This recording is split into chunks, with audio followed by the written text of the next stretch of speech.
The start of 2025 marks the 2-year anniversary of the Portola Valley project, a plan to turn this quaint California town into the smartest city on the planet. But 2 years in, residents of Portola Valley aren't sure the plan has turned out to be so smart after all. We thought it would be awesome, but it's kind of a nightmare. In 2022, Portola Valley city officials, working with local technology companies, deployed a blanket of sensors and cameras across the city. The idea was to measure everything from traffic to water usage, to provide citizens with a way to maintain local control over their city improvements. But for many residents, the downsides have outweighed the benefits.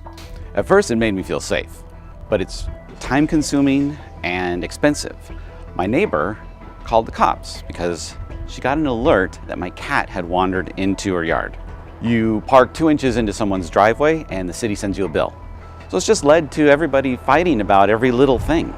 The presence of sensors has fueled a booming international market for fake identities, as ordinary citizens have reacted to this new complexity by creating alternate personas. It's so easy to get burner identities now.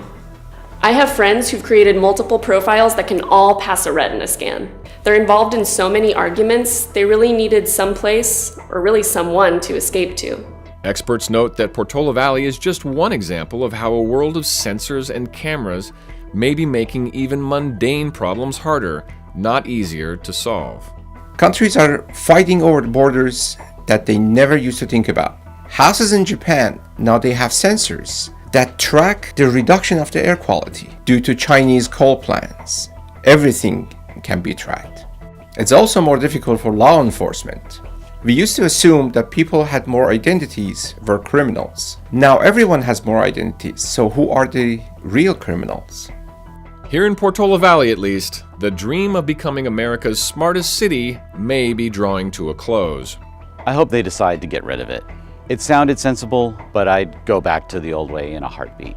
It turns out having accurate information about everything creates more problems that it solves.